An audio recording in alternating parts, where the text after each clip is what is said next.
हलाल कमाना सीखो, हलाल खाना सीखो, थोड़ी दौलत पर भी कनात करें। फिर देखें एक वक्त आएगा कि आपके घर में ही इंशाअल्लाह दौलत के अंबार लगेंगे, मगर आप बस अपनी औलाद की तरफ तवज्जो करें, इनको रिज़्क़ हलाल खिलाएं, रिज़्क़ हलाल खिलाएं, बरकत होंगी, बड़ी बरकत, नस्लों तक बरकत जाएगी। आपने सुना है ना हजरत उमर बिन अब्दुल अजीज का नाम, आपने नाम सुना है? उनके 11 बेटे थे। हशाम बिन अब्दुल मलक का नाम भी आपने सुना होगा, बनु उमैया से, उसके भी 11 बेटे थे। जब हशाम बिन अब्दुल मलक इस दुनिया से गया तो उसने वरासत में अपने बेटों के लिए 10-10 लाख दिरमो दिनार छोड़े, और जब हजरत उमर बिन अब्दुल अजीज इस दुनिया से गए तो उन्होंने अपने बेटों के लिए 17-17 दिरम छोड़े, बस, इससे ज्यादा नहीं, इससे ज्यादा नहीं।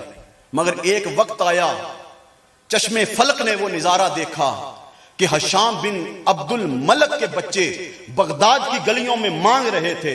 हजरत उमर बिन अब्दुल अजीज के बेटे उस वक्त 100 घोड़े अल्लाह की राह में खैरात कर रहे हैं। मेरे भाई, अपनी औलाद को हक हलाल खिलाना शुरू करें। आज अहद करें, महफिल मिलाद में आए हैं, तबर्रुक लेके जाएंगे। सिर्फ सुनियो, चोल ही तबर्रक नहीं हैगा, यह भी तबर्रक आपने साथ लेके जाना है। कान से इधर से सुन के इधर से निकालना नहीं है, इसको दिल में बिठाना है। बेशक मैं छोटा हूं, मेरी आवाज छोटी है, बेशक, मगर जिनकी बात कर रहा हूं वो छोटी नहीं।